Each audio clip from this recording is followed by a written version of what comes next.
Hola, hoy vamos a hablar de algo que nos rodea constantemente. Un simple descuido, un pequeño error de alguien, y de repente otra persona sale perjudicada.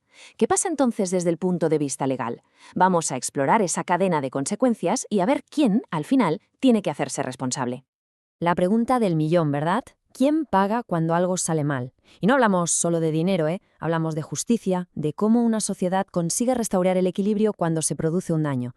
Es una pregunta fundamental. Para que lo entendamos bien, vamos a usar un caso práctico, muy sencillo. Imaginemos la escena. Una persona enciende un cigarrillo y, sin pensarlo, por puro descuido, tira la cerilla que todavía está encendida. El resultado, la ropa de alguien que está al lado empieza a arder. Un gesto mínimo, casi insignificante, pero con unas consecuencias que ya son muy, muy reales. Bueno, pues este escenario tan cotidiano y a la vez tan problemático tiene una respuesta legal muy concreta y todo, absolutamente todo, gira en torno a un concepto clave, la responsabilidad civil.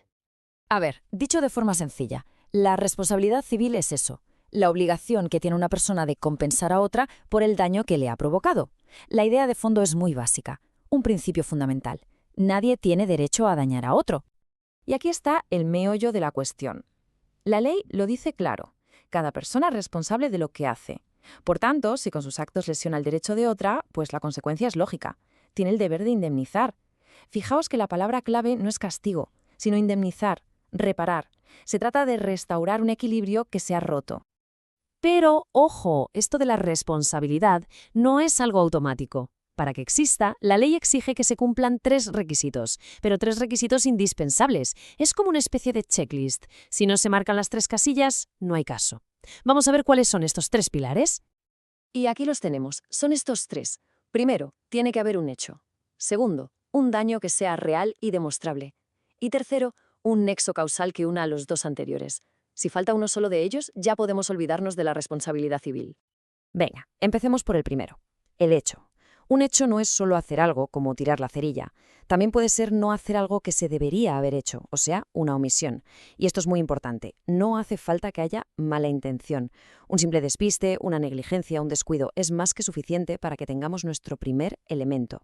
Segundo elemento, el daño. El perjuicio tiene que ser real, tangible, algo que se pueda demostrar.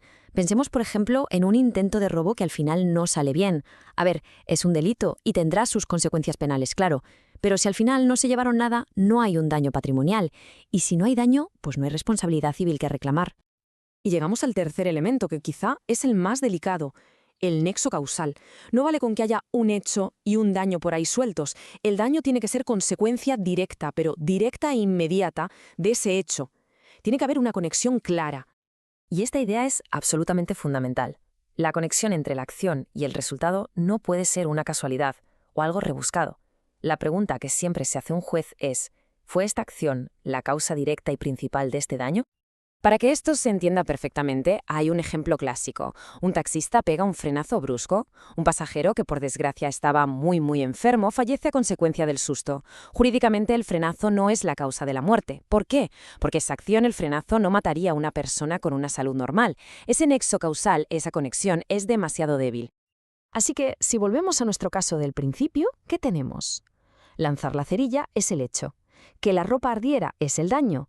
¿Y el nexo causal? Pues es evidente, ¿no? Es directo e innegable. Por lo tanto, se cumplen los 3 requisitos. Veredicto. La persona que tiró la cerilla es civilmente responsable. Vale, ya tenemos claro cómo funciona el mecanismo básico, pero este principio no se aplica solo a un descuido con una cerilla. La responsabilidad puede nacer de situaciones muy distintas. Algunas, de hecho, surgen de acuerdos que ya existían. La ley principalmente distingue dos grandes tipos. Por un lado, la responsabilidad contractual, que es la que nace cuando alguien incumple un contrato. El ejemplo típico, un mecánico que se compromete a tener un coche listo para una fecha y no lo cumple. Y por otro lado, la extracontractual, que es la de nuestro ejemplo de la cerilla. Surge de cualquier acto que causa un daño, sin que haya un contrato por medio, como en un accidente de tráfico, por ejemplo.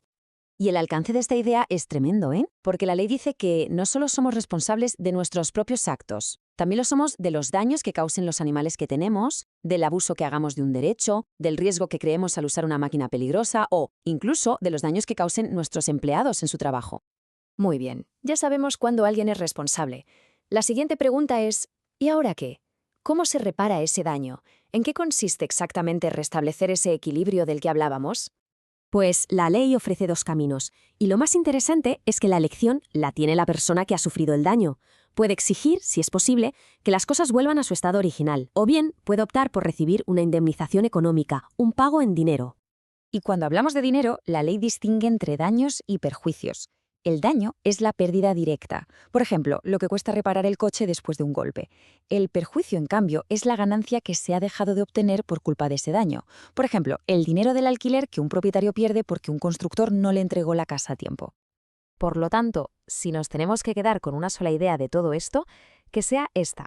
Los tres elementos son la clave de todo.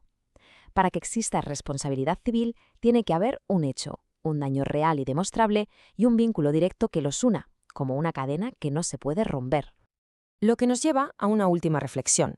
Más allá de los artículos y las leyes, ¿qué es en el fondo la responsabilidad civil? ¿Es solo una forma de castigar al que se equivoca? ¿O es en realidad una herramienta fundamental que tenemos como sociedad para restaurar la justicia y asegurar que las consecuencias de los actos de una persona no terminen recayendo injustamente sobre otra? La respuesta, en realidad, dice mucho del tipo de sociedad que queremos ser.